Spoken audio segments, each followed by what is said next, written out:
Hi, this is CA Jyoti Deshpal and I welcome you all again back to my YouTube channel, or welcome if you're coming to this channel for the very first time, a place where we talk about only one thing, one and only one thing, that is audit.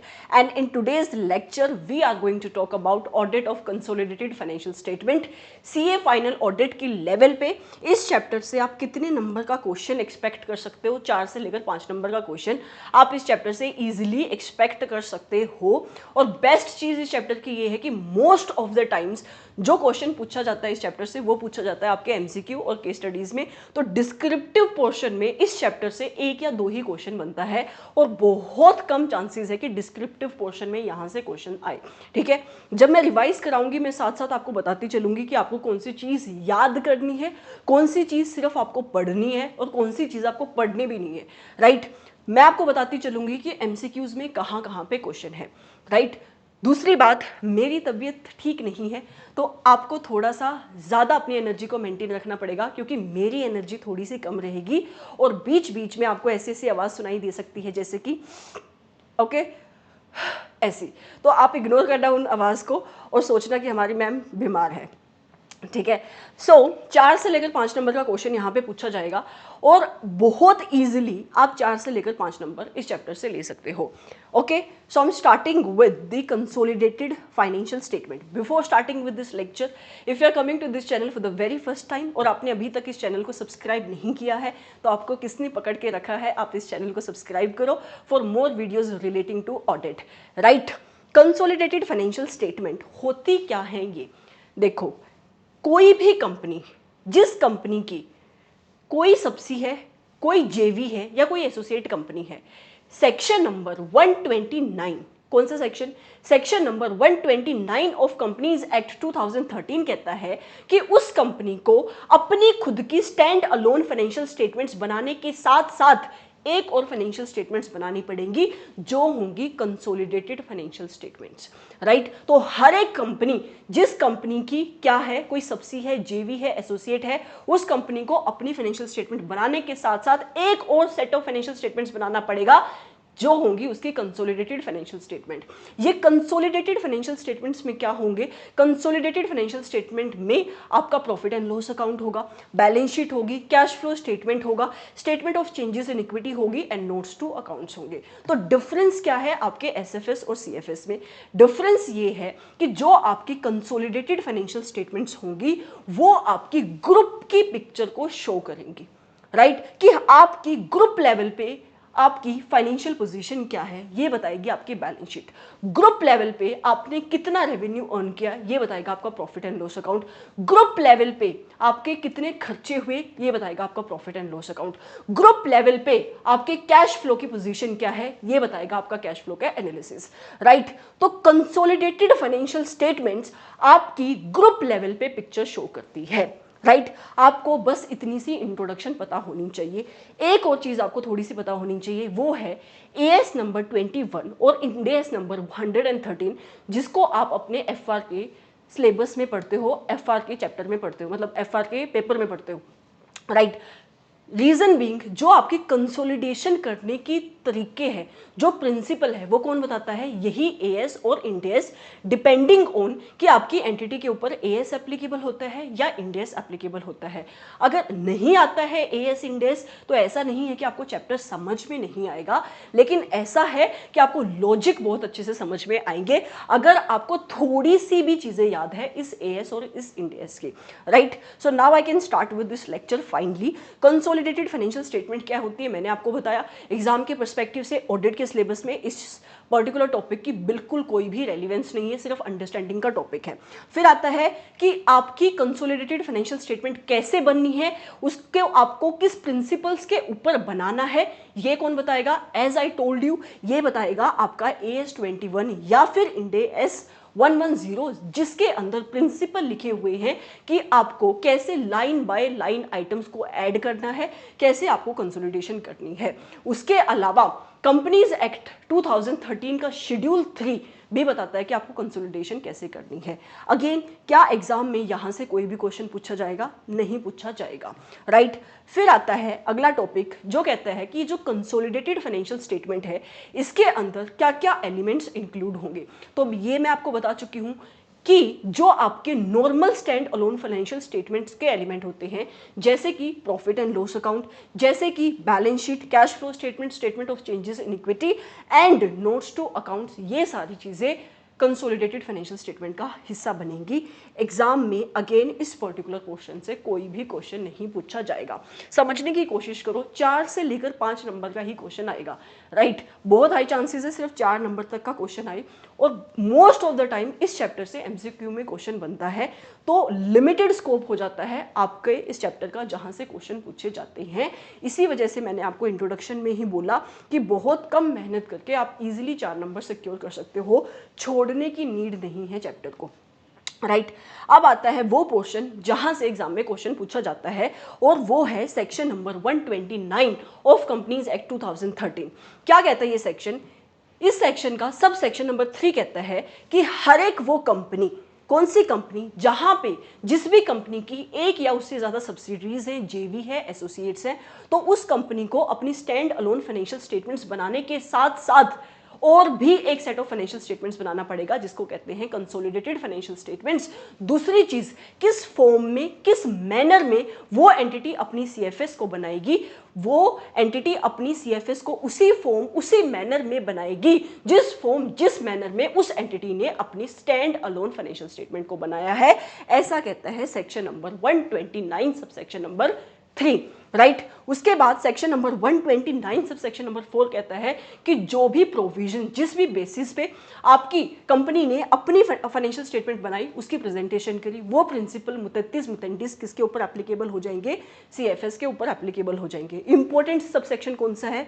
129 sub section 3।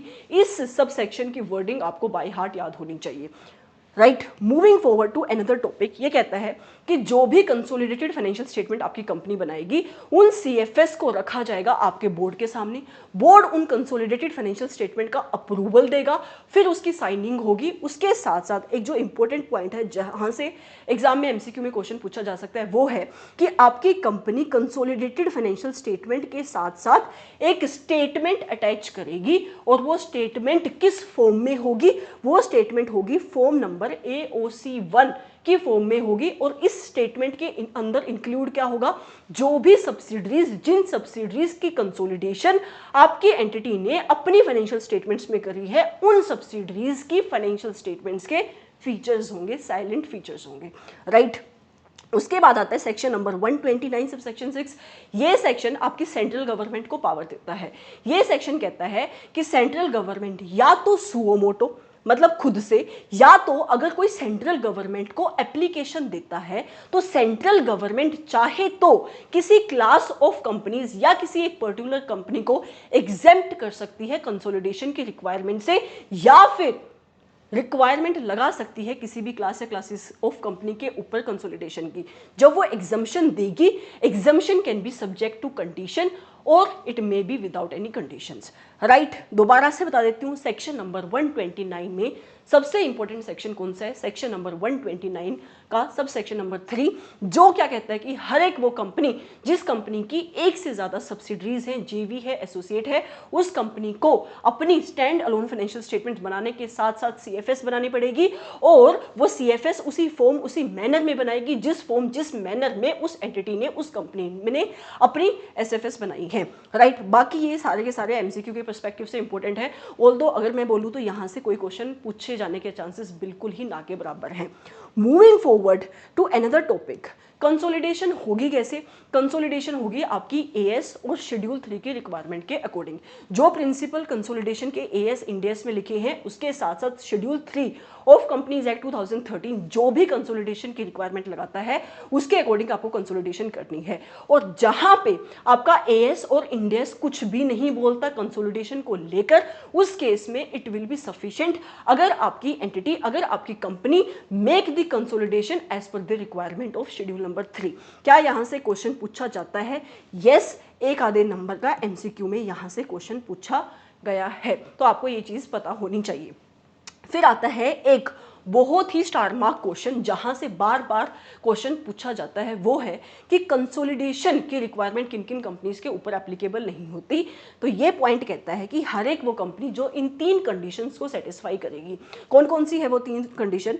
एक ऐसी company, पहली condition, एक ऐसी company जो Holi own subsidiary है या फिर जो पार्टली ओन सब्सिडरी है किसी और कंपनी की। मतलब मान लो मैं एक ऐसी कंपनी हूं जो किसी और कंपनी की होली ओन सब्सिडी है या फिर पार्टली ओन सब्सिडी है, उसके साथ साथ मैंने अपने सारे मेंबर्स से, इंक्लूडिंग दोज मेंबर्स जिनके पास वोट करने का राइट नहीं है, उनसे कंसेंट ले ली है। पहली कंडीशन। दूसरी कंडीशन क्या है? ये जो एंटिटी है, ये एंटिटी जो एग्जम्पशन मांग रही है, ये एंटिटी लिस्टेड नहीं होनी चाहिए किसी भी स्टॉक एक्सचेंज पे, चाहे इंडिया में या इंडिया के बाहर। ना ही वो प्रोसेस ऑफ लिस्टिंग में होनी चाहिए। मतलब ना तो वो लिस्टेड होनी चाहिए, ना उसने एप्लीकेशन दी होनी चाहिए किसी भी स्टॉक एक्सचेंज को अपनी लिस्टिंग के लिए। तीसरी कंडीशन, जो उस एंटिटी की अल्टीमेट होल्डिंग कंपनी होगी या फिर इंटरमीडिएट होल्डिंग कंपनी, उस एंटिटी को अपनी कंसोलिडेटेड फाइनेंशियल स्टेटमेंट बनानी पड़ेगी। अगर ये एंटिटी तीनों कंडीशन सेटिस्फाई करती है तो ये एग्जम्प्ट हो जाती है किससे? कंसोलिडेशन से। दोबारा से बता देती हूं, मैं एक ऐसी एंटिटी हूं जो कौन है? जो होली ओन सब्सी है या फिर पार्टली ओन सब्सी है किसी और एंटिटी की, मान लो वो है ए लिमिटेड, और मैंने अपने मेंबर्स से, including those who do not have the right to vote, उनसे कंसेंट ले लिया है। दूसरी कंडीशन, मैं कहीं पे भी लिस्टेड नहीं हूं, ना इंडिया में ना इंडिया के बाहर, ना मैं प्रोसेस ऑफ गेटिंग लिस्टेड हूं। तीसरी कंडीशन, जो मेरी सब होल्डिंग कंपनी है, मतलब ए लिमिटेड, वो सीएफएस बनाए, या फिर मेरी अगर होल्डिंग कंपनी के ऊपर भी कोई होल्डिंग कंपनी है तो वो अल्टीमेट होल्डिंग कंपनी सीएफएस बना रही है, उस केस में मुझे एग्जम्पशन मिल जाएगी। तो यहाँ पे आपको, मुझे, मतलब अगर मैं बी लिमिटेड हूँ, मुझे नहीं कंसोलिडेशन करनी पड़ेगी, मुझे कंसोलिडेटेड फाइनेंशियल स्टेटमेंट बनाने की रिक्वायरमेंट एप्लीकेबल नहीं होगी, भले ही मेरे आगे भी सब्सिडीज हैं और मेरे आगे भी जेवी एसोसिएट्स हैं। समझ में आया? एग्जाम में यहाँ से क्वेश्चन पूछा जाता है, वो आपको एक कॉम्प्लेक्स स्ट्रक्चर दे देंगे और आपको समझना पड़ेगा और इसको अप्लाई करना पड़ेगा। Moving forward to another exemption, एक और एग्जम्पशन आपको मिलती है, और वो एग्जम्पशन किसको मिलती है? एक इन्वेस्टमेंट एंटिटी को। इन्वेस्टमेंट एंटिटी होती क्या है? इन्वेस्टमेंट एंटिटी एक ऐसी एंटिटी होती है जो पब्लिक से फंड लेती है, उस एंटिटी के नाम में ही इन्वेस्टमेंट है। एक ऐसी एंटिटी जो पब्लिक से फंड लेती है, और फंड लेने की उसकी 3 पर्पसेस होती हैं। कौन कौन सी? एक तो उस फंड को इन्वेस्ट करके अपने इन्वेस्टर को रिटर्न देना, दूसरा उनकी इन्वेस्टमेंट की कैपिटल, जो आपकी इन्वेस्टमेंट मतलब आपकी कैपिटल, उसकी एप्रिसिएशन करना, या फिर रिटर्न भी देना और कैपिटल एप्रिसिएशन भी करना। ऐसी एंटिटी को कहते हैं इन्वेस्टमेंट एंटिटी, और इन्वेस्टमेंट एंटिटी भी एग्जम्प्ट है from consolidation by the virtue of para number 31 of Ind AS 110, right. अब क्वेश्चन ये आता है कि ये इन्वेस्टमेंट एंटिटी ने जहां जहां पे भी इन्वेस्टमेंट करी है, अगर वो कंसोलिडेशन नहीं कर रही है तो उसको अपनी इन्वेस्टमेंट को दिखाना कैसे है? तो उसको अपनी इन्वेस्टमेंट को दिखाना है at the fair value through profit and loss account. इसलिए इतना फोकस देके बोला, यहां से भी एग्जाम में 1 नंबर का एमसीक्यू तुम एक्सपेक्ट कर सकते हो, राइट। लेकिन इस एग्जम्पशन की भी एक फर्दर एग्जम्पशन है। मतलब क्या? ये जो इन्वेस्टमेंट एंटिटी है मैं, राइट, तो मुझे कंसोलिडेशन नहीं करनी, लेकिन जो मेरी पेरेंट एंटिटी है, मेरी पेरेंट एंटिटी है जो होल्डिंग है, जो एक इन्वेस्टमेंट एंटिटी नहीं है, उसको कंसोलिडेशन करनी पड़ेगी। और वो कंसोलिडेशन किस किस की करेगी? इन्वेस्टमेंट एंटिटी की भी करेगी, और इस इन्वेस्टमेंट एंटिटी की जो आगे फर्दर सबसी एसोसिएट है उसकी भी करेगी। लेकिन अगर इस इन्वेस्टमेंट एंटिटी की जो होल्डिंग कंपनी है वो भी इन्वेस्टमेंट एंटिटी है, तो उस केस में उसको भी कंसोलिडेशन नहीं करनी, उसके ऊपर भी एग्जम्पशन अप्लाई हो जाएगी। यही बात यहाँ पे लिखी हुई है, right. Moving forward to another exemption, एक और एग्जम्पशन मिलती है कहाँ पे? आपके पैरा नंबर 11 ऑफ AS 21 में, राइट। क्या कहता है ये? अगर कोई भी सब्सी कहाँ पे? जहाँ पे आपने किसी भी सब्सी में इन्वेस्टमेंट करी है टेम्पररी बेसिस के लिए, मतलब आपको पता है कि जहाँ पे आपने इन्वेस्टमेंट करी है उस इन्वेस्टमेंट को आप फ्यूचर में सेल कर दोगे, तो क्योंकि आपका जो मेन ऑब्जेक्टिव है वो इन्वेस्टमेंट को होल्ड करना है only for a very limited period of time, तो इस इन्वेस्टमेंट मतलब इस सब्सिडी की जहां पे आपने इन्वेस्टमेंट करी है आपको कंसोलिडेशन नहीं करनी है। अब क्वेश्चन ये आता है कि जहां पे मैंने इन्वेस्टमेंट करी है for the temporary period of time, अगर मुझे उसकी कंसोलिडेशन नहीं करनी तो मुझे उस इन्वेस्टमेंट को अपनी बुक्स ऑफ अकाउंट में कहां दिखाना है, तो उस इन्वेस्टमेंट को आप दिखाओगे, उसकी अकाउंटिंग आप करोगे AS 13 के अकॉर्डिंग, जो बात करता है अकाउंटिंग ऑफ इन्वेस्टमेंट की, राइट। दूसरी एग्जाम्पशन ये है कि अगर कोई सब्सिडी जहां पे आपने इन्वेस्टमेंट करी, जहां पे आपने पैसा लगाया, उसके ऊपर सिविल लॉन्ग टर्म रिस्ट्रिक्शंस हैं कि आप अपनी पेरेंट कंपनी को कोई भी फंड नहीं प्रोवाइड कर सकते, उसको उसके ऊपर रिस्ट्रिक्शंस है। मतलब फंड मतलब कि आप अपनी पेरेंट कंपनी को लोन नहीं दे सकते, आप अपनी पेरेंट कंपनी को डिविडेंड नहीं बांट सकते एंड सो ऑन। इसका मतलब आपकी पेरेंट कंपनी का एक इफेक्टिव कंट्रोल है ही नहीं सब्सिडी के ऊपर, तो इसका मतलब इस वाली एंटिटी को भी अपनी कंसोलिडेशन नहीं करनी। ये भी अपनी इन्वेस्टमेंट को कैसे दिखाएगी, आपकी पेरेंट आपकी सब्सिडी में इन्वेस्टमेंट को कैसे दिखाएगी, AS 13 के अकॉर्डिंग दिखाएगी। इस पोर्शन को इतना रुक रुक के इतना बार बार इसलिए बताया, एग्जाम में यहाँ से क्वेश्चन बनता है, इस पर्टिकुलर टॉपिक से क्वेश्चन बनता है कि किसके ऊपर CFS की रिक्वायरमेंट एप्लीकेबल होती है, कौन सी ऐसी कंपनीज है जो एग्जाम्शंस में आती हैं। Moving forward to the next topic, that is the responsibility of parent. Parent की रिस्पॉन्सिबिलिटी है कंसोलिडेशन करना, उसके साथ साथ कंसोलिडेशन जब वो करेगा उसके ऊपर और कौन कौन सी रिस्पॉन्सिबिलिटीज बनती हैं। तो सबसे पहली रिस्पॉन्सिबिलिटी बनती है कि जब आपका पेरेंट कंसोलिडेशन करेगा तो for the purpose of consolidation उसको आइडेंटिफाई करने पड़ेंगे कंपोनेंट्स। कंपोनेंट्स मतलब कि उसकी कितनी सब्सिडी है, कौन कौन सी सब्सिडी, कौन सी उसकी JV है, कौन कौन सी एसोसिएट्स है, किन किन कंपोनेंट्स की कंसोलिडेशन उसको अपनी फाइनेंशियल स्टेटमेंट्स में करनी है। तो सबसे पहला काम जो आपका पेरेंट करेगा that is the identification of component. उसके साथ साथ वो और क्या आइडेंटिफाई करेगा, रिपोर्टेबल सेगमेंट। अगर आपकी कंपनी के ऊपर इंड AS 108 की रिक्वायरमेंट एप्लीकेबल होती है देन ही will identify the reportable segment for the segment reporting. तीसरी चीज वो आइडेंटिफाई करेगा कि मेरी रिलेटेड पार्टीज कौन सी है और ड्यूरिंग दिस पीरियड मैंने उन रिलेटेड पार्टीज के साथ कौन कौन सी ट्रांजेक्शन्स करी। वो ऑब्टेन करेगा इंफॉर्मेशन जो करेक्ट होगी, किससे रिलेटेड इंफॉर्मेशन, आपकी कंपोनेंट से रिलेटेड इंफॉर्मेशन, क्योंकि वो उन इंफॉर्मेशन को यूज करके क्या करेगा, कंसोलिडेशन करेगा। उसके साथ साथ जो भी आपकी कंसोलिडेशन की एडजस्टमेंट होती है, जैसे कि दो टाइप की एडजस्टमेंट होती है, एक होती है आपकी परमानेंट एडजस्टमेंट और दूसरी होती है आपकी करंट ईयर की एडजस्टमेंट। तो ये दोनों ही कंसोलिडेशन की एडजस्टमेंट करने की रिस्पॉन्सिबिलिटी भी किसकी होती है, पेरेंट की। या फिर अगर मेरी पेरेंट एंटिटी किसी और अकाउंटिंग पॉलिसीज को फॉलो करके अपनी फाइनेंशियल स्टेटमेंट्स बना रही है और जो उसके कंपोनेंट है वो अलग टाइप की अकाउंटिंग पॉलिसीज को फॉलो करके अपनी फाइनेंशियल स्टेटमेंट बना रही हैं, जब उनकी CFS बनेगी तो उनकी अकाउंटिंग पॉलिसीज सेम होनी चाहिए। तो उनकी अकाउंटिंग पॉलिसीज की हार्मोनाइजेशन करने का काम भी किसका होगा, आपके पेरेंट का होगा। उसके साथ साथ अगर आपका कोई कंपोनेंट इंडिया के बाहर सिचुएटेड है जिसके ऊपर कोई और गैप लगता है, फॉर एग्जांपल आपकी कोई सब्सिडी यूरोप की किसी कंट्री में सिचुएटेड है जहां पे IFRS की रिक्वायरमेंट लगती है और आपकी जो पेरेंट एंटिटी है वो इंडिया में सिचुएटेड है जिसके ऊपर इंडिया की रिक्वायरमेंट लगती है, तो जब आपकी पेरेंट एंटिटी इंडिया में कंसोलिडेशन करेगी तो गैप का कन्वर्जन होगा, मतलब उस एंटिटी की IFRS के हिसाब से बनी हुई फाइनेंशियल स्टेटमेंट को इंड AS में चेंज किया जाएगा, इंड AS के प्रिंसिपल के अकॉर्डिंग चेंज किया जाएगा। तो ये गैप को कन्वर्ट करने का काम भी आपकी होल्डिंग कंपनी करेगी, पेरेंट कंपनी करेगी, राइट। तो ये सारे फंक्शन परफॉर्म करेगा आपका पेरेंट। ये 7 पॉइंट है जो आपको याद होने चाहिए, इजी पॉइंट है। सबसे पहले अगर आपकी पेरेंट को कंसोलिडेशन करनी है तो उसको क्या पता होना चाहिए कि मेरा कौन कौन सा कंपोनेंट है, तो वो आइडेंटिफाई करेगा कंपोनेंट। दूसरा, उसकी कौन कौन सी रिलेटेड पार्टीज हैं और उसके साथ उसने कौन कौन सी ट्रांजेक्शन करी वो। तीसरा, आपके ऊपर क्या सेगमेंट रिपोर्टिंग की रिक्वायरमेंट एप्लीकेबल होती है तो वो आपके उसको भी आइडेंटिफाई करेगा।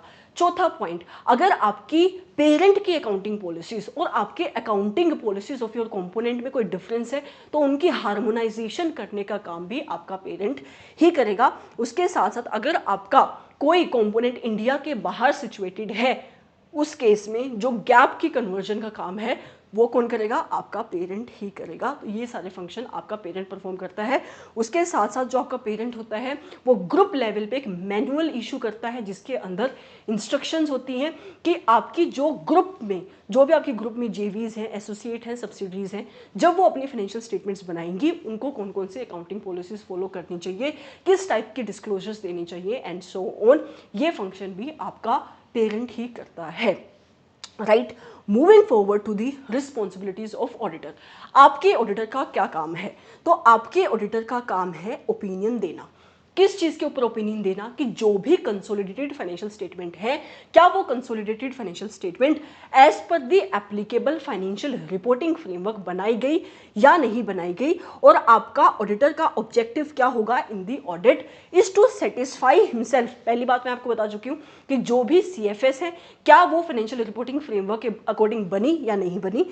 दूसरा, जो वो ऑडिट कर रहा है वो ऑडिट करे ताकि वो एक्सप्रेस कर सके एक opinion on the true and fair view of the consolidated financial statement. तो सबसे पहला काम उसका होगा ये देखना कि जो भी सीएफएस है क्या वो एप्लीकेबल एफआरएफ के अकॉर्डिंग है या नहीं।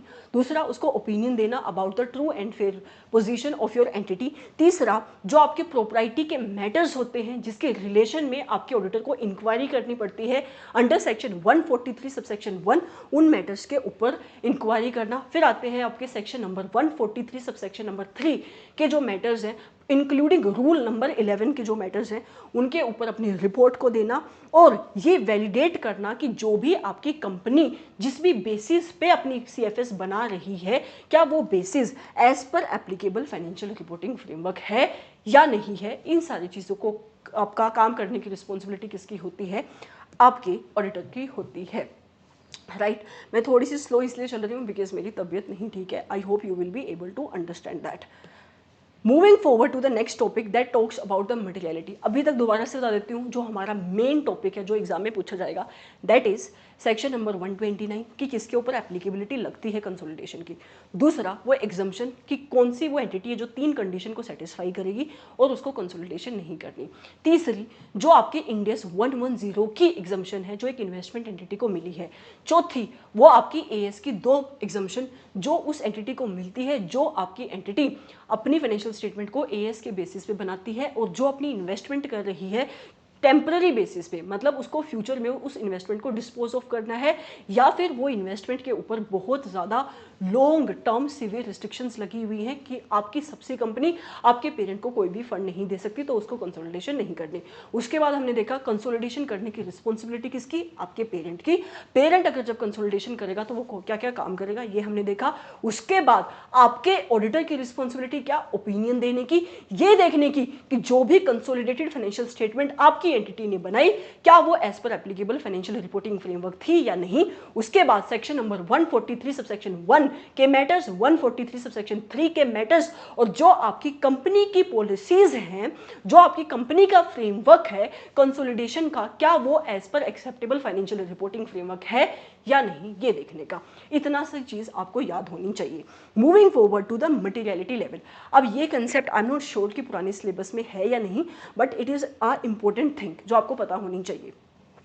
जब भी आपकी entity stand alone financial statements बनाती है उस टाइम पे आप मटेरियलिटी लेवल सेट करते हो आपकी उस एंटिटी की लेवल पे, राइट। लेकिन अब क्वेश्चन ये उठता है कि जब आपकी एंटिटी मतलब ऑडिटर सेट करता है आपकी particular stand alone financial statement की लेवल पे अपनी मटेरियलिटी लेवल, जब वो ऑडिट करेगा। अब क्वेश्चन ये उठता है कि जब आपकी कंपनी की ऑडिट आपका ऑडिटर कर रहा है किसकी? कंसोलिडेटेड फाइनेंशियल स्टेटमेंट की, तो उस केस में मटेरियलिटी लेवल सेट कैसे होगी? एमसीक्यू में आप यहां से क्वेश्चन एक्सपेक्ट कर सकते हो। तो मटेरियलिटी लेवल यहां पे सेट होगी ग्रुप एज अ होल की लेवल पे, ठीक है। उसके साथ साथ ये मटेरियलिटी लेवल आपका ऑडिटर नॉर्मली किस चीज के लिए यूज करता है? Use to access the appropriateness of the consolidation adjustment, कि जो भी आपकी एंटिटी ने कंसोलिडेशन से रिलेटेड एडजस्टमेंट करी हैं परमानेंट और करंट, जिसको हम आगे जाके देखेंगे क्या वो एप्रोप्रिएट है या नहीं, नहीं है तो वो जो अमाउंट है डेविएशन का कितना मटीरियल है उसके लिए वो मटेरियलिटी लेवल को यूज करता है। आपका जो पेरेंट ऑडिटर है वो चाहे तो जो आपके बाकी के कंपोनेंट है उनके कंपोनेंट के ऑडिटर को भी कम्युनिकेट कर सकता है मटेरियलिटी लेवल को, कि भाई तुम्हें जब तुम अपनी कंपोनेंट की ऑडिट करोगे तो तुम्हें क्या मटेरियलिटी लेवल सेट करनी है। अगर उसको ऐसा लगता है, इफ इट इज बिलीव्ड कि ऐसा करना is required for a true and fair view of the consolidated financial statement. Again MCQ में ऐसा कोई क्वेश्चन पूछा जा सकता है, इसलिए बता रही हूँ।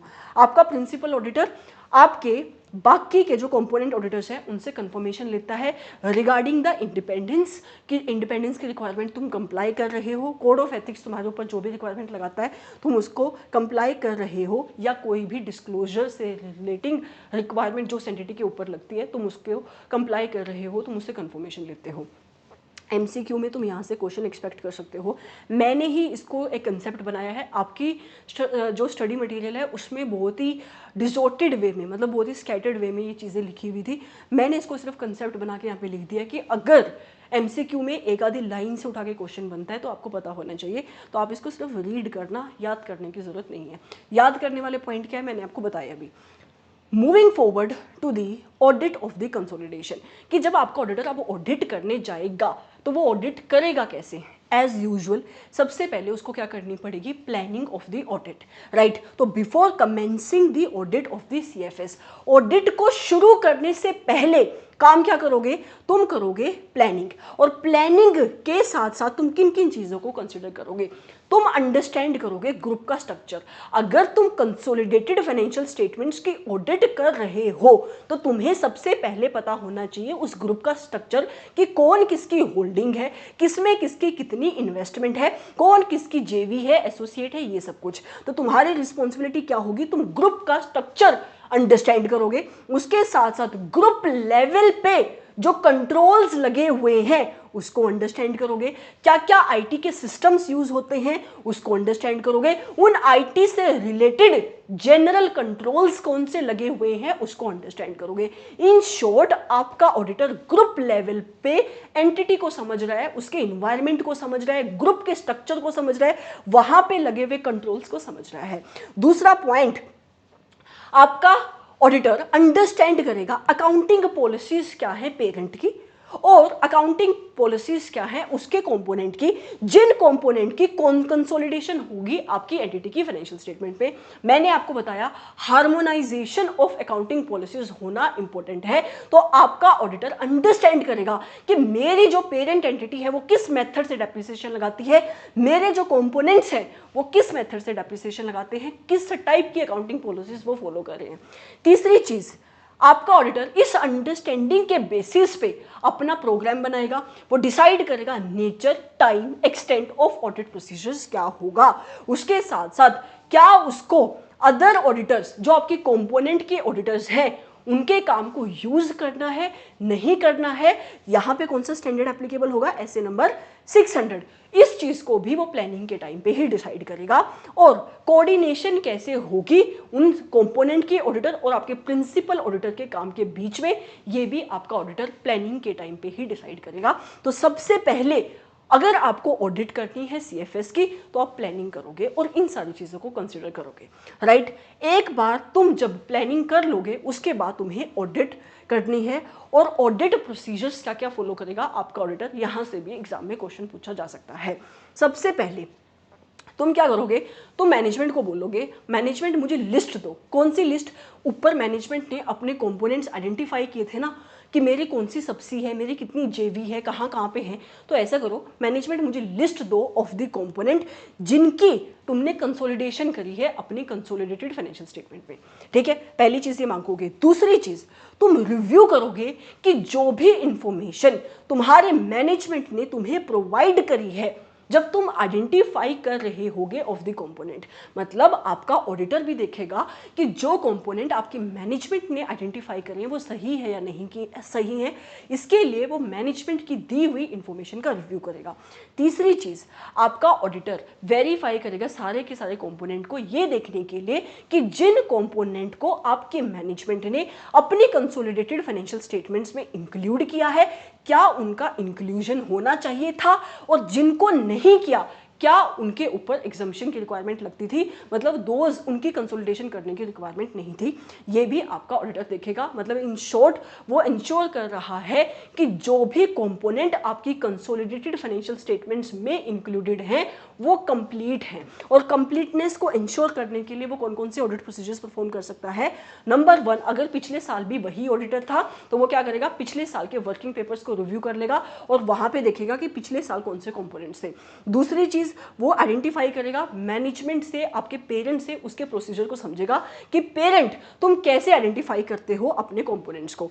और उसके साथ साथ वो इंक्वायरीज कर सकता है, मैनेजमेंट से पूछताछ कर सकता है, राइट। पूछताछ जब वो करेगा तो उसको समझ में आएगा कि इस साल कौन सा नया कंपोनेंट ऐड हुआ है या फिर कौन सा कंपोनेंट आपकी सीएफएस से रिमूव हुआ है।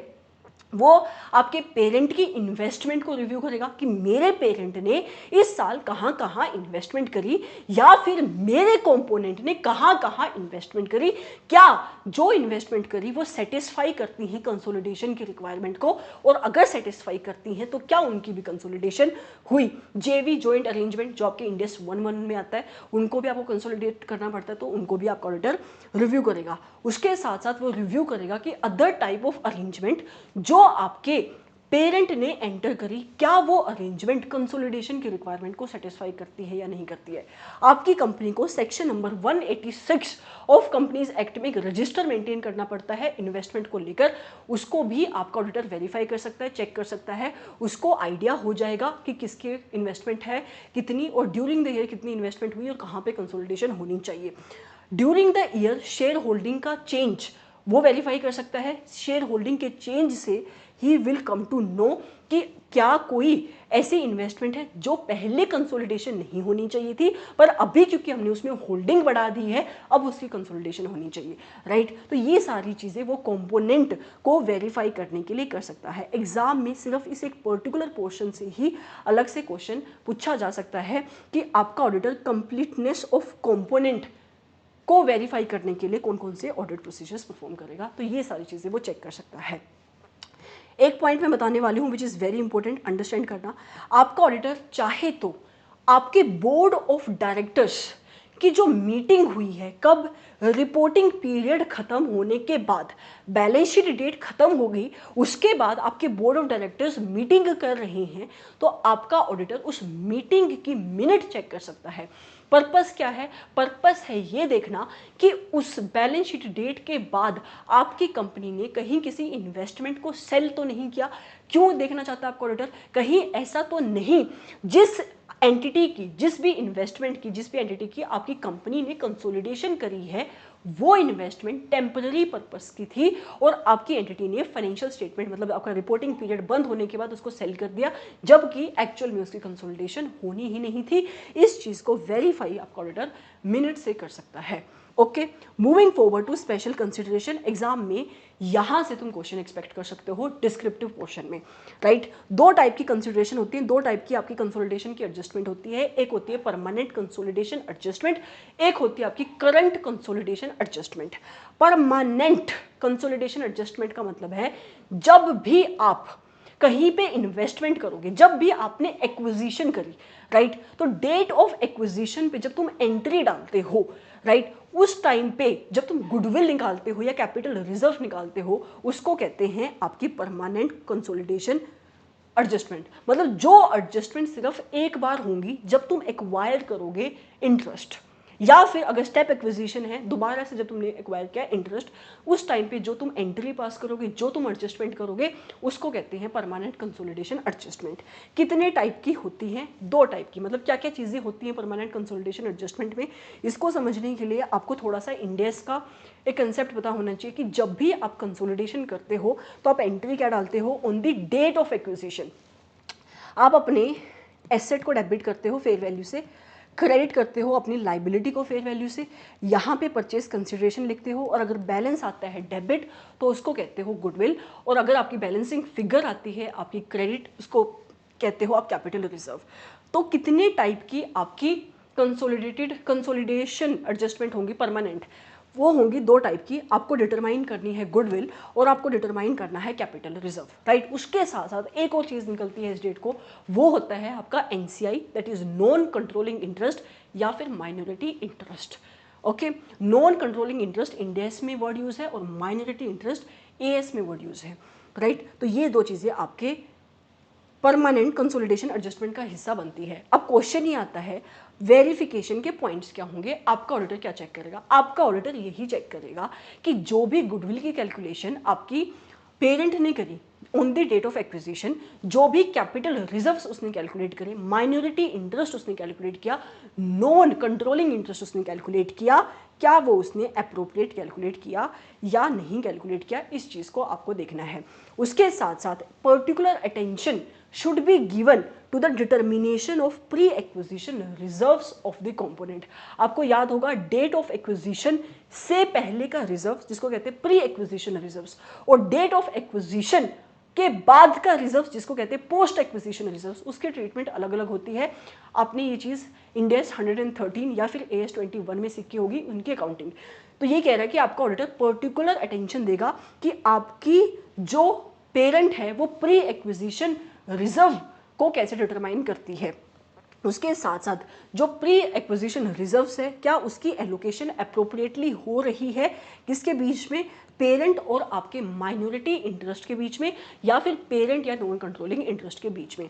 और अगर कोई भी चेंजेस हुए हैं परमानेंट कंसोलिडेशन एडजस्टमेंट के बाद उसको भी, मतलब एक्विजिशन के बाद उसको भी आपका ऑडिटर वेरीफाई करेगा, राइट। एक बहुत इंपॉर्टेंट नोट जहां से एमसीक्यू में बेशक क्वेश्चन पूछा जा सकता है।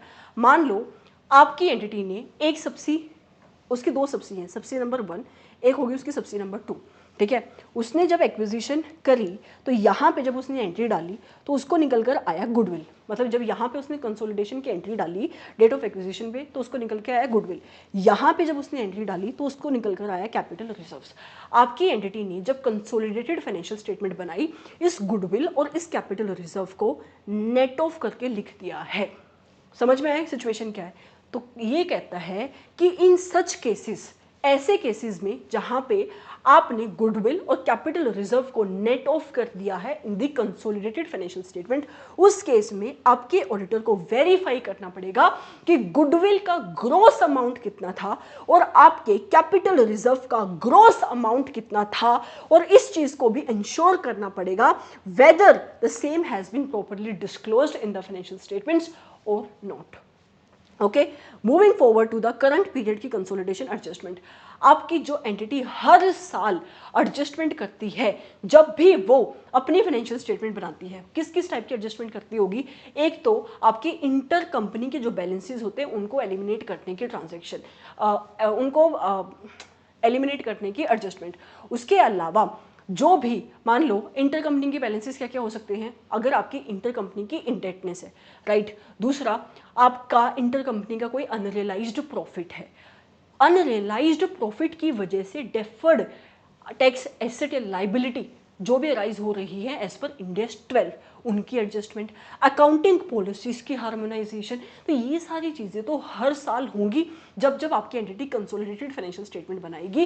तो इन सारी एडजस्टमेंट को कहते हैं करंट पीरियड की कंसोलिडेशन एडजस्टमेंट, राइट। यही यहाँ पे लिखा है। तो किस टाइप की एडजस्टमेंट होती है? तो कहता है ऐसी एडजस्टमेंट प्राइमरली, मतलब मेनली किससे रिलेट करती हैं? ये रिलेट करती हैं elimination of intra group transactions and account balance, मतलब आपस में जो तुम्हारी ट्रांजैक्शंस हुई हैं कौन कौन सी हो सकती हैं? तुम्हारा इंट्रा ग्रुप इंटरेस्ट तुमने पे किया, या फिर मैनेजमेंट कंसल्टेंसी फी। कई बार ऐसा होता है पेरेंट आपकी सब्सी को कंसल्टेंसी दे रहा है या सब्सी आपके पेरेंट को कंसल्टेंसी दे रही है, जिसकी वजह से उनको मैनेजमेंट कंसल्टेंसी फी मिलती है। तो इसको एलिमिनेट करने की ट्रांजैक्शन तुम्हारी करंट पीरियड की एडजस्टमेंट होगी। उसके बाद तुम्हारे इंट्रा ग्रुप के कोई अनरियलाइज्ड ग्रुप के प्रॉफिट हैं ऑन दी एसेट जो तुमने अपनी सब्सिडी को ट्रांसफर किया या फिर सब्सिडी से लिया प्रॉफिट पे, तो जो अनरियलाइज्ड प्रॉफिट है उसको एलिमिनेट भी तुम यहीं पे करते हो। उसके साथ साथ मैंने बताया अगर तुम्हारा कोई अनरियलाइज्ड इंटर कंपनी का प्रॉफिट है, उस प्रॉफिट के ऊपर जो भी डेफर्ड टैक्स अराइज हो रही है, चाहे वो एसेट चाहे लाइबिलिटी है, एज पर इंडेस 12 उसकी एडजस्टमेंट को भी तुम करंट ईयर की एडजस्टमेंट कहते हो। इंट्रा ग्रुप इंडेटनेस, अगेन इसको जब तुम एलिमिनेट करोगे ये भी क्या होगी, ये तुम्हारी करंट ईयर की एडजस्टमेंट होगी। ये सारी चीज़ें जब तुम इंडेस 113 के क्वेश्चंस करते हो या फिर AS 21 के क्वेश्चन करते हो, उस टाइम पे तुम एडजस्टमेंट करते हो, तो ये सारी वही चीज़ें हैं, राइट। उसके बाद कहता है कि मेरी जो वही हार्मोनाइजेशन ऑफ अकाउंटिंग पॉलिसीज, मेरी पेरेंट किसी और अकाउंटिंग पॉलिसीज के ऊपर अपनी फाइनेंशियल स्टेटमेंट बनाती है, जबकि मेरी सबसे किसी और अकाउंटिंग पॉलिसीज के ऊपर अपनी फाइनेंशियल स्टेटमेंट बनाती है, तो उनकी हार्मोनाइजेशन करनी पड़ेगी मेरे पेरेंट को जब वो CFS बनाएगी, तो वो भी कहाँ पे होगी, मेरी करंट ईयर की एडजस्टमेंट पे आएगी। उसके अलावा ये 2 पॉइंट है जो समझने वाले, ध्यान से सुनना। ये पॉइंट क्या कहते हैं कि मेरे कंपोनेंट ने, इंक्लूडिंग मेरी पेरेंट ने, अपनी SFS बना दी, बैलेंस शीट की डेट है 31 मार्च, राइट।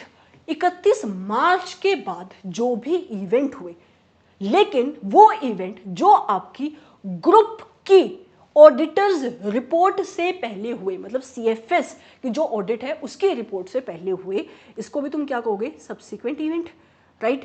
तो ये सारी की सारी एडजस्टमेंट भी क्या होंगी, तुम्हारी करंट ईयर की एडजस्टमेंट होगी। और ये सिचुएशन क्या थी, जहां पे तुम्हारे कंपोनेंट की बैलेंस शीट की डेट और तुम्हारे ग्रुप की बैलेंस शीट की डेट क्या थी, सेम। लेकिन अगर तुम्हारी जो CFS की बैलेंस शीट की डेट है और तुम्हारे जो कंपोनेंट की बैलेंस शीट की डेट है वो अलग है, तो जो भी इस पीरियड के बीच में डिफरेंस होंगे और उसकी जो तुम एडजस्टमेंट करोगे वो भी क्या होंगी, तुम्हारी करंट ईयर की adjustment. In short, subsequent event की एडजस्टमेंट भी क्या होंगी, करंट ईयर की एडजस्टमेंट। फिर कहता है कि अगर कोई तुम्हारा फॉरेन कंपोनेंट है, अगेन गैप की कन्वर्जन तुम्हें करनी पड़ेगी, वो भी क्या होगी, करंट ईयर की एडजस्टमेंट। अगर जो इंटरेस्ट तुमने इक्विटी, जो भी इक्विटी इंटरेस्ट एट्रीब्यूट किया था किसको, अपने नॉन कंट्रोलिंग इंटरेस्ट मतलब माइनॉरिटीज को, उसके अंदर कोई भी मूवमेंट हुई है, तुमने उनको प्रॉफिट दिया है जो भी, जिसकी वजह से उसकी इक्विटी में चेंज आ रहा है since the date of acquisition, वो भी क्या होगी, तुम्हारी करंट ईयर की adjustment. Deferred tax on the account of temporary differences, again क्या होगी, करंट ईयर की एडजस्टमेंट। तो ये सारी चीज़ें क्या होंगी, करंट ईयर की एडजस्टमेंट। एग्जाम में यहाँ से और परमानेंट कंसोलिडेशन एडजस्टमेंट से डिस्क्रिप्टिव पोर्शन में क्वेश्चन पूछा जा सकता है, तो इसको तुम याद करके जाओगे। मूविंग फॉरवर्ड, आपके ऑडिटर को क्या वेरीफाई करना है, जो मैंने ऊपर बोला वही वेरीफाई करना है, तो इसको तुम पढ़ सकते हो, राइट। क्या जो ऊपर मैंने क्या बोला कि उसको जो इंट्रा कंपनी बैलेंसेस थे वो एलिमिनेट करने थे, क्या आपकी कंपनी ने करे। डेफर्ड टैक्स के एलिमिनेशन वाला जो पॉइंट था, जो आपकी कंपनी को अराइज हो रहे हैं ऑन द अनरियलाइज्ड प्रॉफिट, क्या वो एडजस्ट हुआ, मतलब जो भी ऊपर आपकी कंपनी को करना चाहिए था एडजस्टमेंट, उन्हीं चीज़ों की वेरिफिकेशन आपका ऑडिटर करेगा, राइट। फिर आता है आपका next concept, that is management representation. और ये क्या होता है, वही बात ऐसे नंबर 580 वाली। आपका जो ऑडिटर होगा वो आपकी TCWG से, आपकी मैनेजमेंट से क्या ले लेगा, एक रिप्रेजेंटेशन ले लेगा। मतलब रिप्रेजेंटेशन के अंदर आपकी मैनेजमेंट TCWG आपके ऑडिटर को लिख के देगी कि वो अपनी रिस्पॉन्सिबिलिटी को समझती है।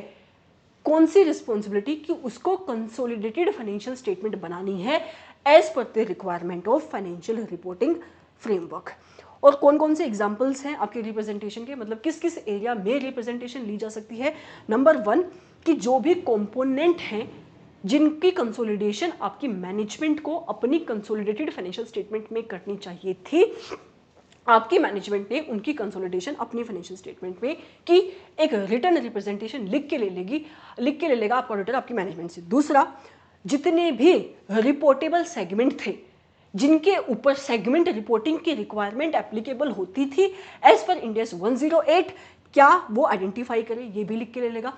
इन शॉर्ट, जो हमने ऊपर नहीं देखा, आपकी मैनेजमेंट की रिस्पॉन्सिबिलिटी उन्हीं की रिप्रेजेंटेशन ले रहा है। तीसरी चीज, रिलेटेड पार्टीज को आपको आइडेंटिफाई करना था, कौन सी आपने ट्रांजेक्शन्स करी उनके साथ इस साल, उसको आइडेंटिफाई करना था, इसकी भी आपका ऑडिटर एक रिटर्न रिप्रेजेंटेशन ले लेगा।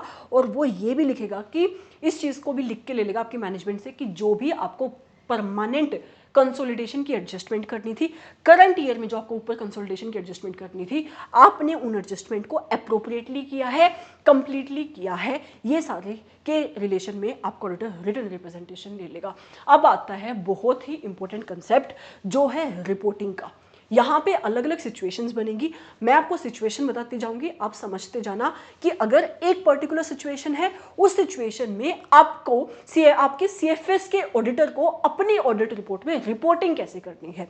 एग्जाम में यहाँ से डिस्क्रिप्टिव पोर्शन में भी क्वेश्चन बन सकता है, एमसीक्यू क्वेश्चन में भी क्वेश्चन बन सकता है। पहली सिचुएशन है जहां पे आपकी पेरेंट कंपनी का ऑडिटर और आपके कंपोनेंट का ऑडिटर सेम है। हो सकता है हम इस चीज को एसए नंबर 600 में बहुत अच्छे से सीख कर आते हैं कि आपकी कंपनी का ऑडिटर और पेरेंट का ऑडिटर सेम भी हो सकता है या अलग अलग भी हो सकता है। तो ये सिचुएशन क्या है कि आपका पेरेंट का ऑडिटर और आपकी कंपनी का ऑडिटर क्या है, सेम है। तो उस केस में जब भी आपका ऑडिटर अपनी ऑडिट रिपोर्ट को ड्राफ्ट करेगा, उस टाइम पे वो क्या क्या चीज़ों को रिपोर्ट करेगा। तो सबसे पहले वो रिपोर्ट करेगा कि जो भी आपकी कंपनी ने सीएफएस बनाई है, उसकी प्रेजेंटेशन करी है, वो कैसे करी है, वो एज पर अकाउंटिंग स्टैंडर्ड करी है। पहली चीज़ उसको ये रिपोर्ट करनी है। दूसरा, अगर जो बात अकाउंटिंग स्टैंडर्ड में लिखी थी, एएस में लिखी थी, इंडेस में लिखी थी, आपकी कंपनी की मैनेजमेंट ने जब अपनी फाइनेंशियल स्टेटमेंट बनाई उनसे डेविएट किया है, कोई डेविएशन है, उस केस में आपका ऑडिटर कंसिडर करेगा क्या उस डेविएशन की वजह से मुझे अपने ऑडिट ओपिनियन में मॉडिफिकेशन देने की जरूरत है या नहीं, इस मैटर को मुझे अपनी users of the financial statement की नजर में लाने की जरूरत है या नहीं, राइट। तीसरी चीज, आपका ऑडिटर जब अपना ओपिनियन एक्सप्रेस कर रहा होगा कि जो आपकी एंटिटी की कंसोलिडेटेड फाइनेंशियल स्टेटमेंट है, क्या वो ट्रू एंड फेयर व्यू दे रही है of the state of affairs of the group as on the balance sheet date, और क्या आपके जो प्रॉफिट एंड लॉस अकाउंट है वो आपकी ग्रुप की लेवल पे बता रहे हैं कि जो भी आपके रिजल्ट्स हैं of your profit and loss account वो ट्रू एंड फेयर व्यू है। तो ये भी आपका ऑडिटर अपनी रिपोर्ट में बताएगा। इन शॉर्ट वो ये बताएगा कि जो मेरी बैलेंस शीट है वो ग्रुप की लेवल पे ट्रू एंड फेयर व्यू दे रही है about the state of affairs of my group, और जो मेरा ग्रुप का प्रॉफिट एंड लॉस अकाउंट है वो ट्रू एंड फेयर व्यू दे रहा है अबाउट द ग्रुप का रिजल्ट, राइट। उसके बाद कहता है कि अगर जहां पे आपकी एंटिटी की कंसोलिडेटेड फाइनेंशियल स्टेटमेंट में कैश फ्लो भी इंक्लूडेड है, फिर से वो यही बात बोलेगा कि जो भी कैश फ्लो आपका शो हो रहा है क्या वो ट्रू एंड फेयर व्यू दे रहा है अबाउट दी कैश फ्लो जो भी आपकी एंटिटी ने अपनी कंसोलिडेटेड कैश फ्लो स्टेटमेंट्स में प्रेजेंट किया है ग्रुप की लेवल पे, राइट। तो कौन कौन सी रिपोर्टिंग करेगा, सबसे पहले आपकी कंपनी ने जो भी अपनी फाइनेंशियल स्टेटमेंट बनाई क्या वो एएस के हिसाब से बनाई, अगर नहीं बनाई, कोई डेविएशन है, कोई डिपार्चर है, क्या वो डेविएशन डिपार्चर इतना सिग्निफिकेंट है कि मुझे उसको अपनी ऑडिट के ओपिनियन को मॉडिफाई करना पड़ेगा, इस चीज को भी आपका ऑडिटर कंसीडर करेगा, ठीक है। उसके साथ साथ जो आपकी ग्रुप लेवल की जो बैलेंस शीट है और जो आपका ग्रुप लेवल का प्रॉफिट एंड लॉस अकाउंट है क्या वो ग्रुप लेवल पे कंपनी के स्टेट ऑफ अफेयर्स एंड उसके रिजल्ट को शो कर रही हैं, और अगर आपकी कंसोलिडेटेड फाइनेंशियल स्टेटमेंट में कंसोलिडेटेड कैश फ्लो स्टेटमेंट भी इंक्लूडेड है तो जो आपकी पोजीशन जो भी कैश फ्लो दिखा रहा है आपका कंसोलिडेटेड कैश फ्लो स्टेटमेंट क्या वो ग्रुप लेवल पे अप्रोप्रिएट है, ये सारी चीजें आपका ऑडिटर बताएगा। उस केस में, उस सिचुएशन में जिस केस में आपकी कंपनी का ऑडिटर मतलब आपके पेरेंट का ऑडिटर और आपके कंपोनेंट का ऑडिटर सेम है।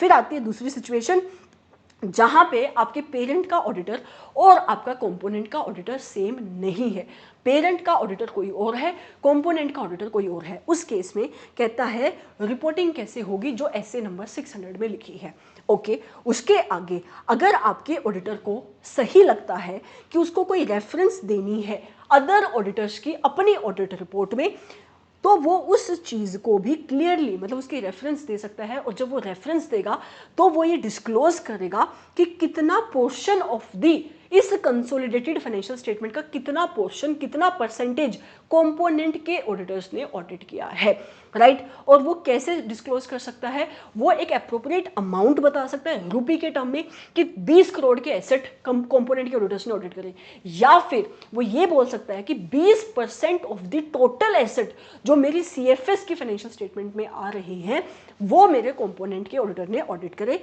यही चीज यहाँ पे लिखी है। उसके साथ साथ जब वो रेफरेंस देगा अपनी ऑडिट रिपोर्ट में तो उस केस में वो ये बात बोलेगा कि देखो मैं ये बात लिख रहा हूं कि जो भी एसेट जितना भी पोर्शन कंपोनेंट के ऑडिटर ने ऑडिट करा, मतलब उसको अगर आपको याद हो ऐसे नंबर 600 में एक टॉपिक है हमारा डिवीजन ऑफ रिस्पॉन्सिबिलिटी का, जहां पे आपका प्रिंसिपल ऑडिटर इस बात को क्लैरिफाई करता है कि जिन कंपोनेंट की ऑडिट मैंने नहीं करी, जिस कंपोनेंट के रिलेशन में मैंने अदर जो मेरे कंपोनेंट के ऑडिटर हैं उनके काम को यूज किया है, तो उसके लिए मैं रिस्पॉन्सिबल नहीं हूं, राइट। तो जहां पे वो डिवीजन ऑफ रिस्पॉन्सिबिलिटी वाला पहरा डालेगा अपनी ऑडिट रिपोर्ट में, उस केस में वो इस चीज को क्लैरिफाई करेगा, देखो ये डिवीजन ऑफ रिस्पॉन्सिबिलिटी की रेफरेंस है, ना कि क्वालिफिकेशन, राइट। तो यही चीज यहाँ पे लिखी है। उसके बाद अगली सिचुएशन आती है जहां पे आपका कंपोनेंट जिस अकाउंटिंग फ्रेमवर्क के हिसाब से अपनी फाइनेंशियल स्टेटमेंट बनाता है वो अकाउंटिंग फ्रेमवर्क अलग है, और जो आपका मैंने क्या बोला, मैंने शायद कंपोनेंट बोला, जो आपका पेरेंट है वो जिस अकाउंटिंग फ्रेमवर्क के हिसाब से अपनी फाइनेंशियल स्टेटमेंट बनाता है वो अलग है, और जो आपका कंपोनेंट है जिस अकाउंटिंग फ्रेमवर्क के हिसाब से अपनी फाइनेंशियल स्टेटमेंट बनाता है वो अलग है। मतलब अगर पेरेंट तुम्हारा इंडिया में है तो वो अपनी फाइनेंशियल स्टेटमेंट कैसे बनाता होगा, इंडिया के हिसाब से, और अगर तुम्हारा जो कंपोनेंट है वो इंडिया के बाहर है, मान लो यूरोप की किसी कंट्री में है, तो वो फाइनेंशियल स्टेटमेंट कैसे बनाता होगा, IFRS के हिसाब से।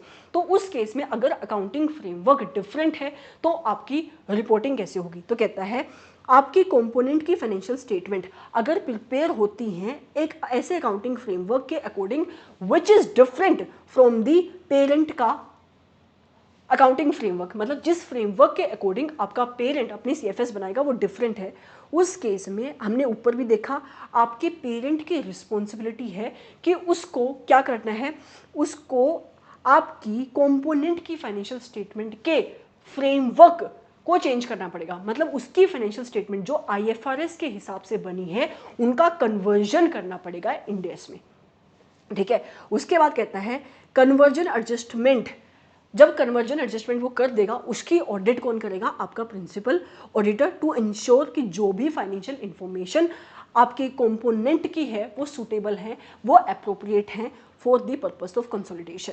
ऑल्टरनेटिव ऑप्शन क्या है, ऑल्टरनेटिव ऑप्शन ये भी हो सकता है कि आप ऐसा करो, आप कंपोनेंट को ही बोल दो कि तुम हमारे अकाउंटिंग फ्रेमवर्क के हिसाब से अपनी फाइनेंशियल स्टेटमेंट बना के दे दो और उसकी ऑडिट करा के दे दो, कहाँ से, आपके लोकल कंपोनेंट के ऑडिटर से, राइट। और उसके बाद आपका जो ऑडिटर है, प्रिंसिपल ऑडिटर है, वो ये डिसाइड करेगा कि जो ये अब आपकी ऑडिटेड फाइनेंशियल स्टेटमेंट आई है उसके ऊपर रिलाई करना है या नहीं रिलाई करना है, जब वो अपनी ऑडिट रिपोर्ट बना रहा होगा। दोबारा से समराइज करती हूँ, इंपॉर्टेंट है, यहां से एग्जाम में क्वेश्चन पूछा जाता है। देखो, मैं पेरेंट हूं, मैं अपनी फाइनेंशियल स्टेटमेंट बनाती हूं, कैसे, मैं अपनी फाइनेंशियल स्टेटमेंट बनाती हूं इंडियस के हिसाब से, मेरी कोई सबसी एसोसिएट है जो अपनी फाइनेंशियल स्टेटमेंट बनाती है IFRS के हिसाब से। पॉइंट कहता है कि मेरे पेरेंट की रिस्पॉन्सिबिलिटी क्या है कि जब भी कंसोलिडेशन करेगा तो अगर गैप का कन्वर्जन है तो उसको गैप कन्वर्जन करना है, ऊपर देखकर आए हम, तो मतलब हमारे दो ऑप्शन है इस केस में कि एक तो पेरेंट खुद उसकी कंपोनेंट की फाइनेंशियल स्टेटमेंट को इंडेस में चेंज कर दे और खुद ही आपका प्रिंसिपल ऑडिटर उसके ऊपर ऑडिट कर ले कि जो भी अमाउंट आपकी अब कंपोनेंट के हैं वो एप्रोप्रिएट है फॉर द कंसोलिडेशन के लिए। दूसरा ऑप्शन ये है, प्रिंसिपल ऑडिटर कंपोनेंट को बोले कि तुम हमारे फ्रेमवर्क के हिसाब से अपनी फाइनेंशियल स्टेटमेंट बनाओ और उसकी ऑडिट करा के दो अपने लोकल ऑडिटर से, और फिर वो इस चीज को देखे कि क्या मुझे इन फाइनेंशियल स्टेटमेंट के ऊपर जिसकी ऑडिट आपके लोकल कंपोनेंट के ऑडिटर ने करी है उसके ऊपर रिलाई करना है या नहीं करना है, जब वो अपनी ऑडिटर अपनी रिपोर्ट देगा। ये चीज यहां पे लिखी है, राइट। फिर आता है कि अगर आपके कंपोनेंट का ऑडिटर की रिपोर्ट जिस फ्रेमवर्क के अकॉर्डिंग बनती है, ऑडिटिंग फ्रेमवर्क के अकॉर्डिंग बनती है, that is different than the parent, मतलब इंडिया में तुम्हारा पेरेंट है, यहाँ पे जब ऑडिट होती है तो कौन से ऑडिटिंग फ्रेमवर्क लगते हैं, एसिस लगते हैं, वहाँ पे कौन से स्टैंडर्ड्स लगते हैं, अगर वो डिफरेंट है, ऑडिटिंग के स्टैंडर्ड डिफरेंट है, तो उस केस में क्या होगा, तो कहता है कि ऑडिट जो भी होगी फाइनेंशियल स्टेटमेंट की including the consolidated financial statement, वो कैसे होनी चाहिए, वो उन्हीं ऑडिटिंग स्टैंडर्ड के हिसाब से होनी चाहिए जो एक्सेप्टेबल है इंडिया में। ऑडिटिंग स्टैंडर्ड कौन से होने चाहिए, which are acceptable in India, and in order to maintain the consistency को मेंटेन करने के लिए, मतलब कि जो भी ऑडिट हो रही है वो एक ही ऑडिटिंग फ्रेमवर्क के अकॉर्डिंग हो, और आपके पेरेंट ऑडिटर को, एक सेकेंड,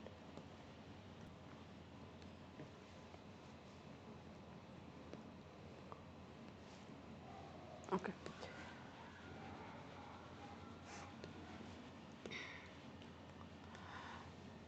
कहता है in order to maintain the consistency कि अगर आपका ऑडिटिंग फ्रेमवर्क और आपके कंपोनेंट के ऑडिटर का ऑडिटिंग फ्रेमवर्क आर डिफरेंट, तो you have to make sure कि जो भी ऑडिटिंग फ्रेमवर्क इंडिया में है उसी हिसाब से आपकी CFS की ऑडिट होगी, राइट। और अगर वो डिफरेंट है और कंसिस्टेंसी को मेंटेन करने के लिए और आपके पेरेंट ऑडिटर को इस चीज़ की एश्योरेंस देने के लिए ताकि वो रिलाई कर सके on the audited report of your component auditor, इस चीज़ को आपको इंश्योर करना पड़ेगा कि जो भी आपके कंपोनेंट की ऑडिट है, जो रिपोर्ट है, वो जो किसके हिसाब से होनी चाहिए, वो Indian generally accepted auditing standard के हिसाब से होनी चाहिए, राइट। अगली सिचुएशन आती है कि रिपोर्टिंग कैसे होगी। अगर हम ये मान ले कि आपके पेरेंट कंपनी जो है वो उसकी CFS तो हम ऑडिट करा रहे हैं, लेकिन जो आपके कंपोनेंट आ रहे हैं उसकी कंसोलिडेटेड फाइनेंशियल स्टेटमेंट में वो अनऑडिटेड हैं, तो ये पॉइंट कहता है कि जो भी आपकी फाइनेंशियल स्टेटमेंट होगी आपकी बाकी के कंपोनेंट्स की including the consolidated financial statement, वो क्या होनी चाहिए, वो ऑडिटेड होनी चाहिए, मतलब ऑडिट कराना इज मैंडेटरी। और अगर आपकी किसी भी कंपोनेंट की फाइनेंशियल स्टेटमेंट ऑडिटेड नहीं है, उस केस में आपके ऑडिटर को इसका इफेक्ट इवेलुएट करना पड़ेगा अपने ओपिनियन पे, जब वो अपने ओपिनियन को दे रहा होगा in respect of the consolidated financial statement कि क्या उसको अपने ओपिनियन को मॉडिफाई करने की नीड है या नहीं।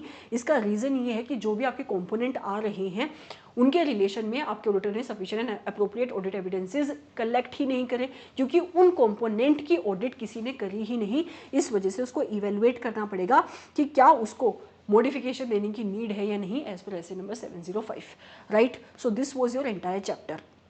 इस चैप्टर में आपको मैं अगर इंपॉर्टेंट पोर्शन बताऊं तो एक आपका section number 129 is very important. उस सेक्शन की एक्सेप्शन कि किसके ऊपर कंसोलिडेशन की रिक्वायरमेंट एप्लीकेबल नहीं होती, दैट इज़ वेरी इंपॉर्टेंट। उसके अलावा जो रिपोर्टिंग वाले पॉइंट्स है दैट इज़ वेरी इंपॉर्टेंट। उसके अलावा जो आपके परमानेंट कंसोलिडेशन एडजस्टमेंट और आपकी current consolidation adjustment, that is very important. बस इतना सा ही करना है। मैंने बहुत स्लो पढ़ाया, आई थिंक 2 रीज़न, एक तो मेरी आई एम नॉट वेल, ठीक है, इससे ज़्यादा फास्ट मैं बोल भी नहीं सकती। दूसरा, इस वाले पर्टिकुलर टॉपिक में मोस्ट ऑफ द क्वेश्चंस ना MCQ से बनते हैं, थोड़ा सा ट्रिकी है ये। अगर आप ध्यान से देखो इंटरप्रिटेशन आएगी आपको, एग्जैक्ट प्रोविजन नहीं आएगी कि आप ये लिख के बता दो कि एग्जम्पशन क्या है। ये आपके इंटर लेवल पे आप एक्सपेक्ट कर सकते हो, फाइनल की लेवल पे वो तुम्हें स्ट्रक्चर देंगे, वो तुम्हें सिनेरो देंगे, तुम्हें उस सिनेरो को उसकी इंटरप्रिटेशन करके पता लगाना है कि यहाँ पे इसको एग्जम्पशन मिलेगी या नहीं मिलेगी, राइट। तो ऐसे आपको इस चैप्टर को करना है। मैंने आपको बताया कि कहाँ से क्या चीज़ पूछी जा सकती है। अगर आपको ये लेक्चर अच्छा लगा है, do like this video, share this video if you can, and subscribe to this channel if you have not as of yet. Thank you so much for coming to this channel. Have a great day और night, जिस भी time पे आप इस video को देख रहे हो। Bye bye.